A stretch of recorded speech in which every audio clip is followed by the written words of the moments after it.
இல்லாத புலவர்க்கும் அடியேன் பொழில் கருவூர் துஞ்சிய புகழ்ச்சோழற்கடியேன் மெய்யடியான் நரசிங்க முனையரையற்கடியேன் விரிதிரை சூழ் கடல் நாகை அதிபத்தற்கடியேன் கைதடிந்த வரிசிலையான் கலிக்கம்பன் கலியன் களர்ச்சத்தி வரிஞ்செயர்கோன் அடியார்க்கும் அடியேன் ஐயடிகள் காடவர்கோன் அடியார்க்கும் அடியேன் ஆரூரன் ஆரூரில் அம்மானுக்கு ஆளே உலகலாம் உணர்ந்து ஓதற்கரியவன் நிலவுலாவிய நீர்மணி வேணியன் அலகில் சோதியன் அம்பலத்தாடுவான் மலரு சிலம்படி வாழ்த்தி வணங்குவாம் மங்கை மருகனை மாணிக்க வண்டிதனை செங்கை முகில் அன்ன கொடிச்சீமானை எங்கும் பரவா நெறிகாட்டும் ஏராளன் தன்னை மறவாது இருமனமே ஆதாரமாகிய மாணிக்க வாசகர் பாதார விந்தம் பணிவாம் பண்டு செய்த தீதான பாவங்கள் எல்லாம் தீர்ந்து ஞானோதயம் வந்து கிட்டிடுமே நிறைமதி ஆதித்தரு உபராகத்து ராகுவோடு நிழலாம் கேது மறைவின்றி விளங்குதல் போல் இறைவனை தம் மனமலரின் வருணமைந்தின் முறைமையினில் காண்டலூரில் தோன்றிடும் அம்முதல்வன் என முதிர்பாகற்கு துறைசெதனில் அறிவுறுத்து குரு முதல் வேலப்பன் மலரு துணைத்தாள் போற்றி திருச்சிற்றம்பலம் நம பார்வதீவதையே அழக மகாதேவ. கருணையே வடிவாகிய அன்னை கோமதி எம்பியை சமேத சங்கரலிங்க பெருமான் பொன்னனே திருவடிகளை போற்றி வணங்கி அடியங்களுக்கு எங்கான்றும் தோன்றா துணையாக இருந்து அனுகிரகம் செய்கின்ற குணம்பட்டி ஆதீனம் சில ஸ்ரீ சரிதாரம் அவர்களுடைய திருவடி மலர்களை மன மொழி மெய்களாலே வணங்கி நம்முடைய சிந்தனையை தொடங்கும். பெரியவர்களே, மீண்டும் ஒரு இடைவேளைக்கு பின்பு அடியார் பெருமக்களை அலைபேசி வாயிலாக சந்திப்பதில் மிக்க மகிழ்ச்சி அடைகிறேன். இன்று ஒவ்வொரு நாயனாருடைய குரு பூஜா தினத்தன்றும் அந்தந்த நாயனாருடைய அருள் சரித்திரத்தை சிந்திக்கின்ற ஒரு பெரிய பாக்கியத்தை அன்னை கோமதி எம்பி சமேத சங்கரலிங்க பெருமான் அடியங்களுக்கு நல்கியிருக்கிறார்.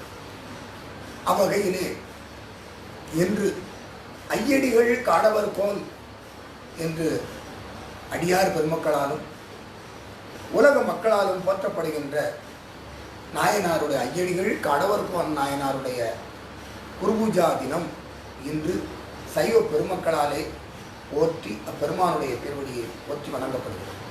இந்த ஒரு பொன்னான நாளிலே அந்த நாயனாருடைய அருள் வாழ்க்கை சரித்திரத்தை நாம் சிந்தித்தால் சால பொருத்தமாக இருக்கும் என்ற எண்ணத்தில் நம்முடைய சிந்தனையை பெருமான் திருவடியின் பால் செலுத்துவோம். பெரியவர்கள், இந்த உலகத்தில் நிலையில்லாதது இந்த உலகம். இந்த உலகத்தில் எந்த பொருளும் நிலையில்லாதது. பாசப்பொருட்கள் என்று சொல்லப்படுகிற அனைத்தும் நிலையில்லாதது. நிலையில்லாத இந்த உலகத்திலே நிலையில்லாத செல்வத்தை தேடி நிறைய கஷ்டப்படும். இந்த உடலும் நிலையில்லாதது, நாம் தேடுகின்ற செல்வமும் நிலையில்லாதது, நாம் வாழ்கின்ற இந்த உலகமும் நிலையில்லாதது. நான் ஒவ்வொரு சந்தர்ப்பத்திலும் பார்க்குற ஒவ்வொரு பகுதி சேதப்படுவதை நம்ம பார்த்துக்கணும். ஆக இந்த உலகத்தில் நிலையில்லாத இந்த உலகத்தில் நிலையற்ற இந்த உடலை கொண்டு நிலையற்ற செல்வத்தை தேடுவதிலே மிகுந்த ஆர்வத்தோடு நாம் இருக்கோம். திருவள்ளுவர் அழகா சொல்லுவார், பொருள் இல்லாருக்கு இவ்வுலகம் இல்லை. இந்த உலகத்தில் வாழ்வதற்கு செல்வம் இல்லாட்டா இந்த உலக வாழ்க்கை இல்லை. இன்னைக்கு பணமா பாசமானு கேட்டோம்னா பாசம்தான் சொல்லுவாங்க. ஆனால் அந்த பாசத்தினுடைய அளவை நிர்ணயிப்பது பணம் தான். அப்படிதான் இந்த உலகம் ஓடிட்டு. ஆனால் நம்முடைய அருளாளர்கள் எல்லாமே பெருமானுடைய அருள் ஒன்றையே குறிக்கோளாக்கி வாழ்ந்தார். அருமையா நம்ம 11ஆம் திருமுறையில ஒரு பாசுரத்தை நம்ம அழகா பார்க்கிறோம். தஞ்சாக மூவுலகும் ஆண்டு தலையழித்திட்டு எஞ்சாமை பெற்றிடும் யான் வேண்டேன். இந்த மூன்று உலகமும், பூவுலகம், மேவுலகம், கீழே இருக்கிற பாதாள உலகம், இந்த மூன்று உலகத்தையும் உனக்கு ஆழ்வதற்கு தருகிறேன். நீ இந்த மூணு உலகத்துக்கு நீதான் ராஜா, நீதான் தலை. தஞ்சாக மூவுலகம் ஆண்டு தலை அழித்துட்டு நீதான் இந்த மூணு உலகத்துக்கு ராஜா, நீதான் தலைவன். உனக்கு மிஞ்சினது எதுவுமே இல்லை. அப்படின்னு யாராவது ஒருத்தர் கொண்டு வந்து கொடுத்தா எனக்கு அதெல்லாம் தேவையே இல்லை. தஞ்சாக மூவுலகம் ஆண்டு தலையெழுத்திட்டு எஞ்சாமையை பெற்றிடனும் யான் வேண்டேன். சரி, அப்ப என்னதான் வேணும் அப்படின்னு கேட்டா அவர் திருப்பி பதில் சொல்றாரு, நஞ்சம் கறந்து உண்ட கண்டருதம் ஒற்றியூர் பற்றி இறந்து உண்டு இருக்க பெரிய. தன்னுடைய கண்டத்திலே ஆலகால விஷத்தை மறைத்து வைத்திருக்கின்ற பெருமான் நித்தியமாக தினந்தோறும் மகிழ்ந்து உரைகின்ற திரு ஒற்றியூரிலே பிச்சை எடுத்து சாப்பிட்டா கூட நான் பெருமையா நினைக்கிறேன். எப்படி பாருங்க, அவ்வளவு செல்வம் கிடைத்தாலும் எனக்கு அது வேண்டாம். ஆனா ஒற்றியூர்ல பிச்சை எடுத்து சாப்பிட்டாலும் போதும். ஏன்? ஒற்றியூர்ல நஞ்சம் கறந்துண்ட கண்டர் அங்கே இருக்கிறார், படம்பக்கநாதர் வீற்றிருக்கிறார், வன்மீகநாதர் இருக்கிறார். அந்த பெருமான் இருக்கிற திருவடியில நாம பிச்சை எடுத்து சாப்பிட்டா கூட அதுவும் பெருமைதாங்க.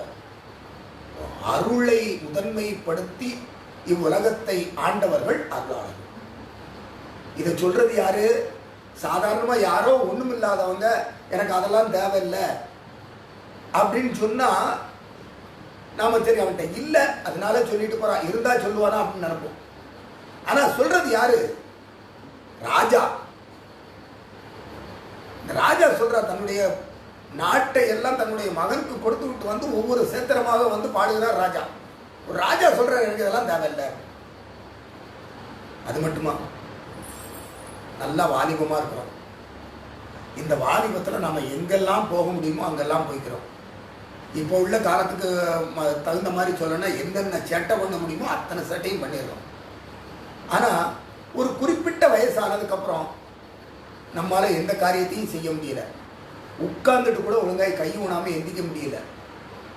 ரொம்ப சிரமப்படுறோம். உடல் தளர்ந்து போகுது. உடல் தளர்ந்து போனது மனமும் தளர்கிறது.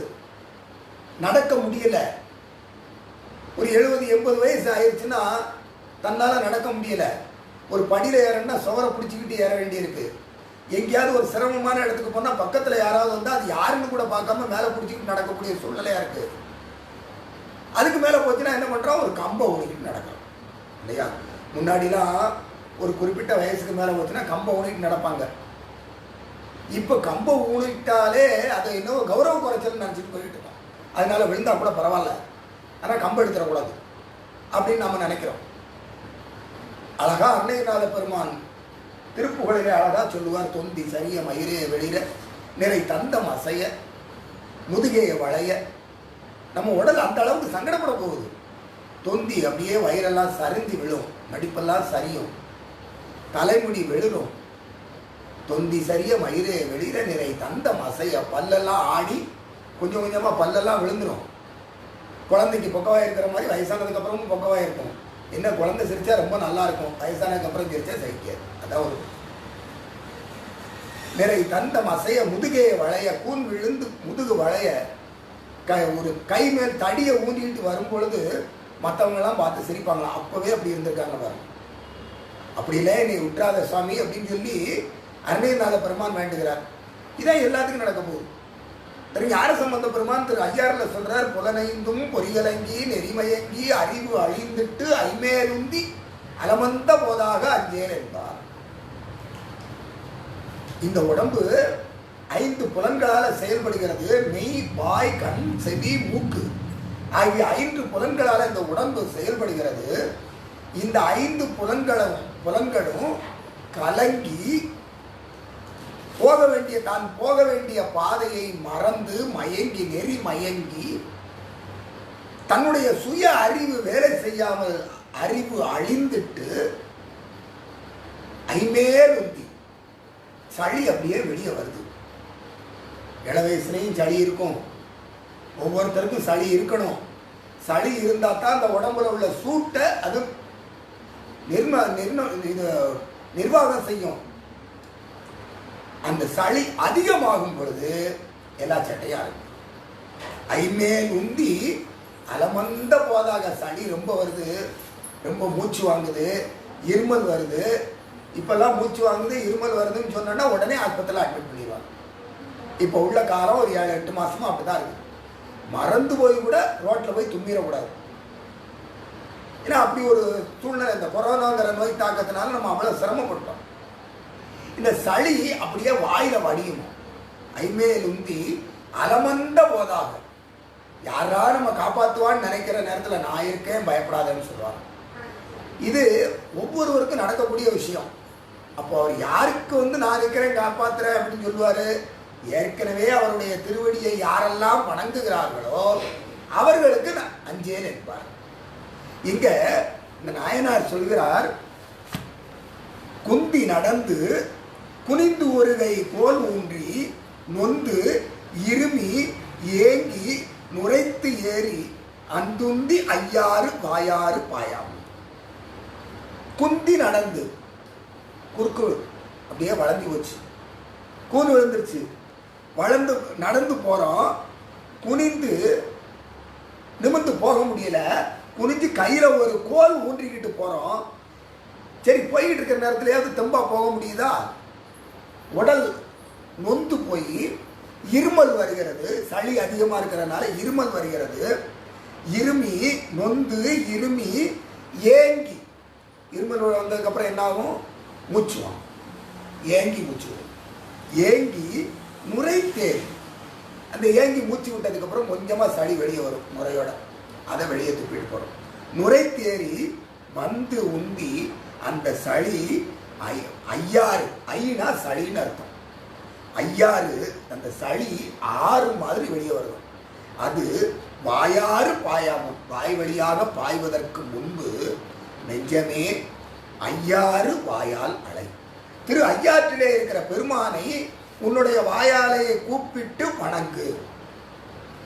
அப்படி செஞ்சா இதெல்லாம் உனக்கு நடக்காது. இதெல்லாம் நடக்கிறதுக்கு முன்னாடியே நீ வணங்கிருங்கிற. இப்போ நம்ம பிள்ளைகள்லாம் நல்லா நெத்தி நிறைய ஊதி பூச்சிட்டு போனா ஒரு சில பேர் இருக்காங்க, அவங்க என்ன சொல்லுவாங்க, என்ன இந்த வயசுலேயே இப்படி, 60 வயசுக்கு மேலே இதெல்லாமே பண்ணிக்கலாமேப்பா.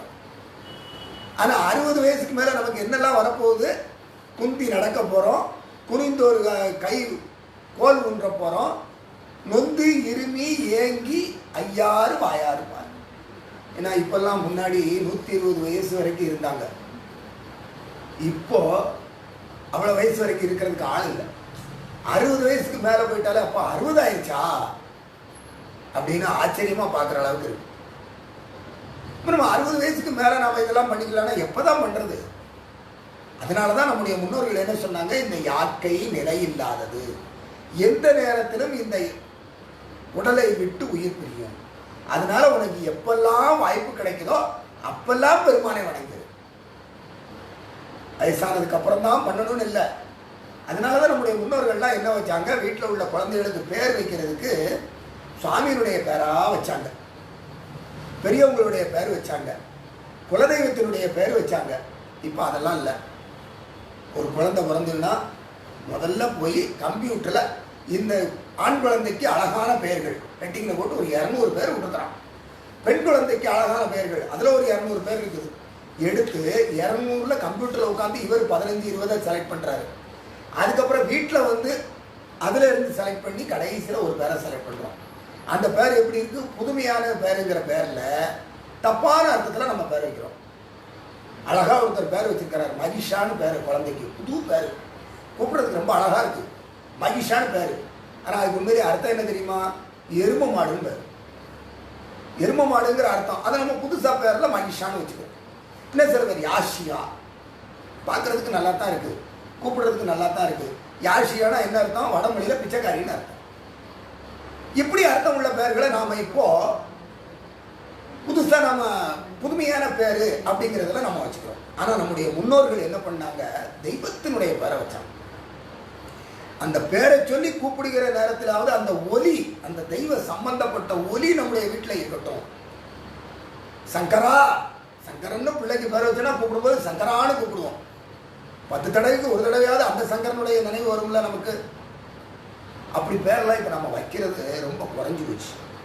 அப்படி ஏதாவது ஒரு பழைய புராணத்தில் உள்ள பேரை எடுத்து வச்சுன்னா என்ன ரொம்ப புதுசாக பேர் வச்சிருக்கேன்னு கேட்காங்க. ஆனால் பேர் பழமையான பேர். நாம நம்முடைய குழந்தைகளுக்கும் இறை சம்பந்தப்பட்ட பெயர்களை வச்சோன்னா நமக்கும் புண்ணியம், அந்த குழந்தைக்கும் புண்ணியம். குருவினுடைய பெயரை சொல்வது தெளிவு என்பார் திருமூல தேவநாயனார். தெளிவு குருவின் திருநாமம் செப்பல். குருவினுடைய பேரை சொன்னாலே புண்ணியம்ங்கிறார். ஒரு ஊர்ல ஒரு வியாபாரி ஒருத்தர் இருந்தார். அந்த வியாபாரி நல்ல நிறைய வியாபாரம் நடந்தது, செல்வ செழிப்போட இருந்தார். ஒரு காலம் மாறுகின்ற பொழுது கொஞ்சம் கொஞ்சமாக வியாபாரம் குறைஞ்சது, செல்வம் எல்லாம் குறைஞ்சது, வறுமை வந்து நின்றது. இந்த வறுமையில் என்ன பண்ணார், முடிஞ்ச அளவுக்கு சமாளித்து பார்த்தார். தெரிஞ்சவங்க எல்லாம் கடன் வாங்கி எல்லாம் பண்ணார். வீட்டில் உள்ள பண்ட பாத்திரத்தெல்லாம் வித்துட்டார். முடியலை. ஒரு காலகட்டத்தில் என்ன பண்ணார், நம்மளை நம்பி இருக்காங்க இந்த குழந்தைகள்லாம், சாப்பாடு கூட நம்மளால் போட முடியல, இனிமேல் நம்மளால் இவங்களை காப்பாற்ற முடியாது, அதுக்காக இவங்களை அனாதையாக விட்டுட்டும் நாம் போகக்கூடாது அப்படின்னு சொல்லிட்டு என்ன பண்ணார், எல்லாம் வீட்டுக்கு தேவையான பலசரக்கு ஜாமான் எல்லாம், ஒரு வேளைக்கு தேவையானது எல்லாம் வாங்கிக்கிட்டு கையில் கொஞ்சம் விஷமும் வாங்கிட்டு வந்தார். ஏன்னா குழந்தைய பாவம் சாக போகிற நேரத்துலையாவது பசி இல்லாமல் சாகட்டும் அப்படிங்கிற எண்ணத்தில். அப்படி வந்துக்கிட்டு இருக்கிற நேரத்தில் ரோட்டில் மொத்தமாக போய்கிட்டு இருந்தாங்க. ஆணும் பெண்ணும் போய்கிட்டு இருக்காங்க. என்னையா எங்கே போகிறீங்கன்னு கேட்டது, இந்த ஊருக்கு ஒரு ஞானி ஒருத்தர் வந்திருக்கிறாரு, ஒரு சன்னியாசி ஒருத்தர் வந்திருக்கிறாரு, அவர் எல்லாருக்கும் குறை தீர்த்திக்கிட்டு இருக்கிறாரு அப்படின்னோடனே இவருக்கு மனசில் லேசாக ஒரு பொறி தட்டுச்சு. நம்முடைய கஷ்டத்தையும் அவர்கிட்ட சொல்லி கேட்போமே அப்படின்னு சொல்லிட்டு அவர்கிட்ட போய் கேட்டார். உடனே அவர் என்ன பண்ணார், ஒரு மந்திரத்தை சொன்னார். அந்த மந்திரத்தில் என்னன்னா, இடையில அந்த ஊர் சாமியினுடைய பேர் வருது. இவர் அந்த மந்திரத்தை கேட்டார். நமக்கு ஏற்கனவே ஒரு தடவை சொல்லி கேட்டால் உடனே மறந்துடுவோம். இவரும் மனசில் ஏகப்பட்ட கவலையில் இருக்கிறார். சொல்லி மந்திரத்தை முடிஞ்ச அளவுக்கு மனப்பாடம் பண்ணிட்டு வீட்டில் வந்து வர்ற வழியிலேயே அந்த விஷப்பாட்டில் தூக்கி தூர போட்டார். ஏன்னா இவர் கொடுத்த நம்பிக்கையில் நமக்கு சுவாமி இருக்கிறார், பார்த்துக்குவாரு. வந்து வீட்டில் வந்து விளக்கு பொருத்தி சுவாமி முன்னாடி உட்காந்து அந்த மந்திரத்தை சொல்ல பார்க்குறாரு. மந்திரம் இவரால் முழுசாக சொல்ல முடியல, கிரகிக்க முடியலை. ஏன்னா இந்த மந்திர சத்தம் வந்து சரியான உச்சரிப்பு இருக்கணும். கூடுதலாக இருந்தாலும் பங்கம், குறைவாக இருந்தாலும் பங்கம். இவருக்கு மந்திரத்தை சரியா சொல்லணுங்கிற இடத்துல அந்த இடையில இருக்கிற சுவாமி பேரை மட்டும் சொல்லிட்டு வந்துட்டார். சங்கரா சங்கரா சங்கரா சங்கரா நாமத்தை மட்டும் சொல்லிட்டார். சிவனும் நாமம் தனக்கே உடைய அந்த பெருமான் பன்னாள் அழைத்தால் இவன் அழைப்பு ஒழியான் என்று சிவம் எதிர்ப்படுமே அப்படின்னு திருமுறைகள் பேசும். மாறி மாறி கூப்பிட்டுக்கிட்டே இருந்தான். அவன் நம்மளை கூப்பிட்டுக்கிட்டே இருக்கான். போய் என்னென்னா கேட்டு வந்துருமான்ட்டு சாமி வருவாராம். இவர் கூப்பிட்டுக்கிட்டே இருக்க இருக்க அந்த சத்தம் உருவேற சாமி வந்து முன்னாடி காட்சி கொடுத்தார். அவருடைய குறையெல்லாம் நிவர்த்தி பண்ணார். இறைவனுடைய நாமத்தை சொல்வதற்கு அவ்வளவு மரியாதை இருக்கு, அவ்வளவு பலம் இருக்கிறது. இறைவனுடைய நாமத்தை நம்ம மறுபடி சொல்ல சொல்ல சொல்ல நம்முடைய குற்றங்கள், உடல் குற்றமும் உலகியல் குற்றமும் நீங்கும். அதுக்காக தான் நம்முடைய முன்னோர்கள் என்ன பண்ணாங்க, அவங்களுக்கு பேர் வைக்கிற நேரத்தில் சுவாமியினுடைய பேரை வச்சாங்க. இப்போ நம்ம அதெல்லாம் வைக்கிறது இல்லை. அப்படி வைக்காதனால என்ன நஷ்டம்னா, இறை உணர்வு நம்மகிட்ட கொஞ்சம் கொஞ்சமாக குறைஞ்சிச்சு. அதெல்லாம் இல்லாமல் இறை உணர்வோடு இருக்கணும்னு சொல்றவர் யாரு, ஒரு ராஜா. ஐயாறு வாயாறு பாயாமும் ஐயாறு வாயால் அலை, அழகா சொல்றார். அடுத்து இன்னொரு இதை சொல்றார். நல்ல செழிப்பா இருக்குது, நல்ல வியாபாரம் பார்க்குறாரு. சாயந்தரம் வியாபாரம்லாம் முடிஞ்சது. நைட்டில் வந்த பணத்தெல்லாம் வரவெல்லாம் கணக்கு பார்த்தாரு. கணக்கு பிள்ளைய கூட வச்சுக்கிட்டு எல்லாம் கணக்கு பார்த்து 100 ரூபா கட்டில் கொஞ்சம், 500 ரூபா கட்டில் கொஞ்சம், 2000 ரூபா கட்டில் கொஞ்சம் எல்லாம் தனித்தனியாக எடுத்து கணக்கு பார்த்து, இருப்பு கணக்கு பார்த்து இரும்பு பெட்டியில் கொண்டு வந்து வைக்கிறதுக்காக பைப்பில் வச்சுட்டு வந்தார். வீட்டில் இரும்பு பெட்டியை திறந்து எல்லாம் பணத்தெல்லாம் உள்ளே வச்சார். அன்பு மனைவி பக்கத்தில் வந்து உட்கார்ந்தா, குழந்தைகள் பக்கத்தில் வந்து உட்கார்ந்தது. குழந்தைகளோட பேசிக்கிட்டு இருந்தார், மனைவியோட பேசிக்கிட்டு இருந்தார். நல்ல சாப்பாடு உட்காந்து சாப்பிட்டார். குழந்தைகள் மனைவியோட சந்தோஷமாக உட்காந்து சாப்பிட்டார். சாப்பிட்டு முடித்த உடனே அப்படியே பேசிகிட்டு இருக்க நேரத்தில் மனைவியை பார்த்தாரு. அம்மா, கொஞ்சம் இந்த பக்கம் லேசாக வலிக்கிற மாதிரி இருக்குது, போய் கொஞ்சம் தண்ணி கொண்டு வையேன்னா. அந்த அம்மா போய் வெந்நி கொண்டு வரதுக்காக போச்சு. போயிட்டு வரும் முன்னூட்டி வராள். அடப்பண்ணி வைத்தார், அடிசிலை உண்டார், மடப்பிடியாரோடும் மந்தனம் கொண்டார். குழந்தைகள் மனைவியோட சந்தோஷமா பேசிக்கிட்டு இருந்தார். இடப்பக்கமே இறை நொந்தது என்றார். லேசா வலிக்குது மாண்டார். கிடக்கப்படுத்தார், கிடந்தொழிந்தார். அதான் நம்முடைய வாழ்க்கை. கொஞ்ச நேரத்துல நல்லா பேசிட்டு இருந்தோம், திடீர்னு ஆளலாம் அவருடைய ஆயுள் முடியுது. இது முன்னாடியும் நடந்திருக்கு, இப்பவும் நிறைய நடக்குது. அப்படி இந்த உடலை விட்டு உயிர் பிரிந்த பின் நம்முடைய உறவினர்கள்லாம் வருவாங்க. கொஞ்சம் விவரம் தெரிஞ்சவங்களை கூப்பிட்டு வருவோம். இப்போ அப்பா படுத்தே இருக்கிறாரு, கையை காலம் அசைக்க மாட்டேங்கிறாரு, கூப்பிட்டாலும் என்னன்னு கேட்க மாட்டார். கொஞ்சம் என்னன்னு பாருன்னா அவர் வந்து என்ன பண்ணுவார், கையை பிடிச்சி பார்ப்பார், நெஞ்சில் கை வச்சு பார்ப்பார், மூக்கில் கை வச்சு பார்ப்பார். தொட்டு தடவி துடிப்பு ஒன்றும் காணாது பெட்ட பிணம் என்று பெயரிட்டு தொட்டு தடவி பார்ப்பாங்க. தடவி பார்த்து ஒன்றும் இல்லைப்பா, முடிஞ்சு போச்சு. அது வரைக்கும் அவங்களுக்கு ஒவ்வொரு பேர், ஒவ்வொருத்தருக்கும் ஒவ்வொரு பேர் இருக்கும். ஆனால் அதுக்கப்புறம் என்ன ஆகும், பிணம் என்ற ஒரே பேர். ஊரெல்லாம் கூடி ஒலிக்க அழுதிட்டு பேரினை நீக்கி பிணம் என்று பெயரிட்டு திருமூல தேவநாயனார் சொல்றார். இங்க 11ஆம் திருமுறையில் பார்க்கிற தொட்டு தடவி துடிப்பு ஒன்றும் காணாது பெட்ட பிணம் என்று பெயரிட்டு அடுத்து என்ன செய்வாங்க, எவ்வளவுதான் பாசமா வச்சிருந்தாலும் நல்ல அன்பா வச்சிருந்தாலும் உயிர் பிரிஞ்சதுக்கு அப்புறம் என்ன செய்வாங்க, எப்ப எடுக்கிறது, வெளியூர்காரங்கள்லாம் வரணும், அப்படிதான் நம்ம பார்க்கணும். அப்ப என்ன சொல்லுவாங்க அடுத்து, பிணம் என்று பெயரிட்டு கட்டி எடுங்கள் அத்தா என்னாமும் ஏழை மடநெஞ்சே நெடுங்களத்தான் பாதம் நினை. எல்லாம் உயிர் போயிருச்சுன்னா என்ன செய்வாங்க, சீக்கிரம் பாடியே எடுக்கணும். அதுதான் பார்ப்போம். வெளியூர்லேருந்து ஆள் வர வேண்டியிருக்குன்னா மறுபடியும் ஃபோன் போடுவாங்க. மதுரையிலேருந்து வர்றதுக்கு 3 மணி நேரம் ஆகும். ஆனால் அரை மணி நேரத்துக்கு ஒரு தடவை ஃபோன் பண்ணி எங்கே இருக்கேன்னு கேட்பாங்க. அப்படி ஒரு சூழ்நிலை தான் இருக்கு. எடுங்களத்தா என்னாமும் ஏழை மடநெஞ்சே நெடுங்களத்தான் பாதம் நினை. திரு நெடுங்களத்திலே இடர் களையும் பெருமானாக வைத்திருக்கின்ற நெடுங்கள பெருமானுடைய திருவடியை நினையுங்கள். சொல்றது யாரு, ராஜா. அந்த ராஜா யாரு, இன்றைய குருபூஜை நாயகர். காஞ்சிபுரத்துல காடவர்மன் பல்லவ வம்சத்துல அவதாரம் செய்த அந்த பெருமான் எல்லா செல்வங்களும் நிறைய பெற்றிருந்தார். நிறைய நாடுகளை தனக்கு அடிமையாக கொண்டிருந்தார். மற்ற தேசத்து மன்னர்கள் எல்லாம் இவருக்கு கீழ் இருந்து கப்பம் கட்டுகின்ற வகையிலே சக்கரவர்த்தியாக விற்றிருந்தார். ஒரு காலம் கழிந்தது. தம்முடைய எண்ணமெல்லாம் சிவனின் பால் சென்றது. இந்த உலக வாழ்க்கை எதுவும் நிலையற்றது என்று எண்ணி சிவபெருமான் திருவடி ஒன்றே நிலையானது என்று எண்ணி துணிந்தார். ராஜ்ய பரிபாலனத்தை எல்லாம் தன்னுடைய மகன் கையில ஒப்படைச்சிட்டு அப்புறமா சேத்திர யாத்திரை போறார். ஒவ்வொரு கோயிலுக்காக போய் அங்கே இருக்கிற பெருமானை பாடி பணிந்து அப்பெருமானுடைய திருவருள் பெற்று அங்கே சில காலம் பணி செய்து இப்படியே ஒவ்வொரு கோயிலா தரிசனம் பண்றார். ஒரு கோயிலுக்கு ஒரு வெண்பா வீதம் பாடி அப்பெருமானை வணங்குகின்றார். இப்படியே தில்லை சிதம்பரத்திலே சென்று அப்பெருமானின் மீது வெண்பா பாடி பெருமானுடைய அருள் பற்று சில காலம் இங்கிருந்து பெருமானுடைய திருவடி நிழலை அடைந்த ஒரு பொன்னாள் இன்றைய நன்னாள். இந்த நன்னாளிலே அப்பெருமானார் மன்னர் பிரான் அருளி செய்த சேத்திர வெண்பா என்ற திருமாலையிலே 3 பாசனங்களை இன்று சிந்திப்பதற்கு திருவருள் துணை நின்றது. திருவருளுக்கும் இவ்வளவிலே துணை நின்று அனுகிரகம் செய்த குரம்பட்டி ஆதம் ஸ்ரீ சடையானம் அவர்களுடைய குருவருளுக்கும் நன்றி பெருக்கோடு வணங்கி இன்றைய சிந்தனையை இவ்வளவிலே நிறைவு செய்வோம். திருச்சிற்றம்பலம். நம பார்வதி பதையே அரகர மகாதேவம். கண்ணுதலும் கரைமிடரும் காட்டாத வகை நின்று மண்ணுலகில் மாந்தர்தம் மாயப் பிறப்பொழிய பன்னியல் சீர் மாணிக்க வாசகர் வழிவந்த விண்ணுயர்ந்த குணம்பட்டி வழிமரவு வளர்க மாதோ. திருச்சிற்றம்பலம். நம பார்வதி பதையே அரகர மகாதேவம்.